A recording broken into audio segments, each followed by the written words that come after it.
जिस दिन हम उस परमात्मा के दिव्य प्रकाश को अपने अंदर देख लेंगे, उसी दिन से जन्म और मरण समाप्त हो जाएगा।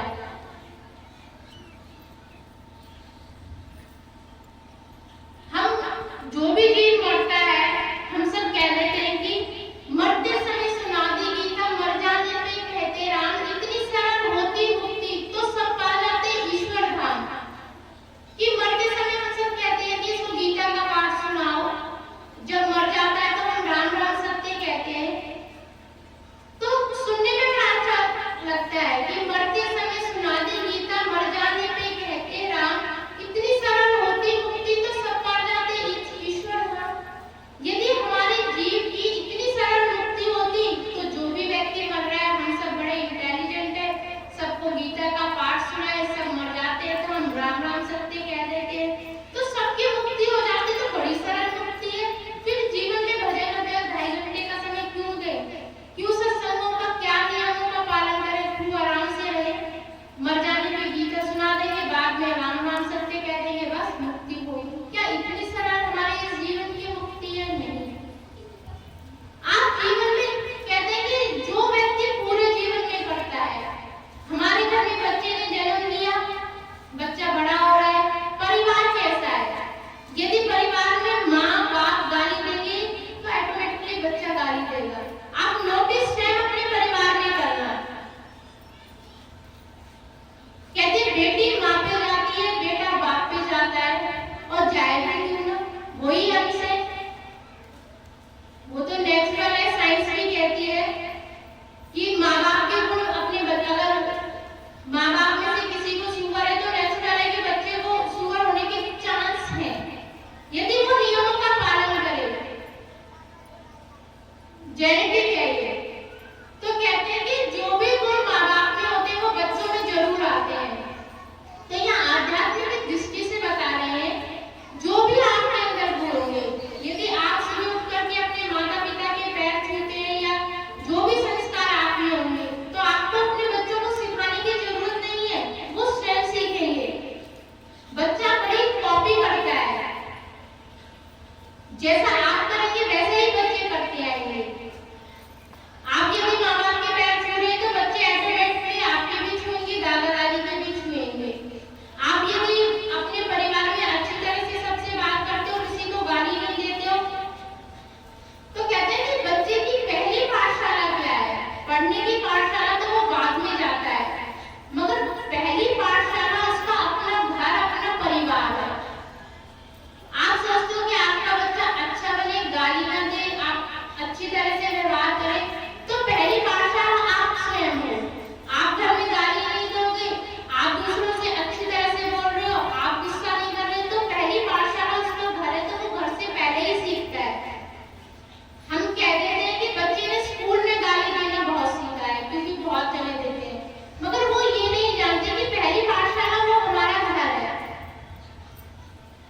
घर से ही बच्चा सीखता है।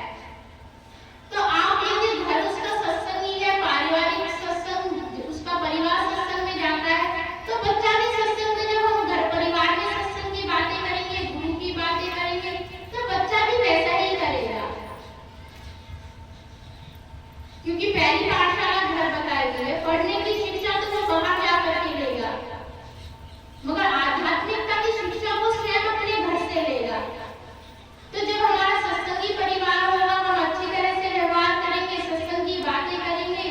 अब यहाँ से आप सत्संग सुनकर जा रहे हो, बच्चों से डिस्कस करोगे कि आज सत्संग में ये सुनाया था, वो सुनाया था, अपनी सास को बताओगे, देवरानी को, जिठानी को, जिससे भी आप सत्संग की बातें करोगे तो वो माहौल बिल्कुल सत्संगी हो जाएगा। कहते सत्संग की चर्चा करना ही सत्संग सुनने के बराबर है। सत्संग सुन के गए और यहाँ की वहाँ की बातें करी तो कुछ नहीं। सत्संग को सुनो और अपने जीवन में ढालो। ये बात, ये कहानी भी मैंने कई बार सुनाई है कि हमें कैसा इंसान बनना है, कि कैसे हमें पता चलेगा कि एक व्यक्ति बुद्धिमान है।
जो भी आप करते हो सब एक है, मतलब सब धर्म एक ही है, सब चीज एक है।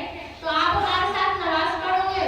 तो गुरु नानक ने कहा हाँ जरूर नमाज पढ़ लूंगा मैं आपके साथ। तो जब नमाज पढ़ी गई तो बादशाह भी था, वजीर भी था और अन्य लोग भी थे जो कि नमाज पढ़ रहे थे। जब नमाज अदा की गई तो उसके बाद गुरु नानक जी ने कहा कि आपने नमाज कहाँ पढ़ी? तो बादशाह था, बादशाह ने बोला नहीं मैंने तो नमाज पढ़ी है। तो उन्होंने कहा आपने कहाँ पढ़ी है? आप तो काबुल में घोड़े खरीद रहे थे, क्योंकि आप प्रार्थना नमाज तो मुंह से पढ़ रहे थे मगर आपका मन तो काबुल में घोड़े खरीद रहा था। अब वो वास्तविक ये था कि बादशाह सोच ही ये रहा था। फिर वजीर ने कहा कि नहीं नहीं मैं प्रार्थना कर मैं नमाज पढ़ रहा था। कह रहा आप कहाँ पढ़ रहे थे? आप तो सोच रहे थे कि आपकी जो आज बकरी ने जो भी बच्चा दिया है और आपके घर आंगन में जो कुआं है कहीं वो ऐसा ना हो कि चल चल के उस कुएं में गिर जाए। तो आप तो नमाज ऐसे ही अदा कर रहे थे। वास्तविक यही सत्य था कि वो ऐसा ही सोच रहे थे। जब उन्होंने देखा कि गुरु नानक ने तो हमारे हृदय की बात पता कर ली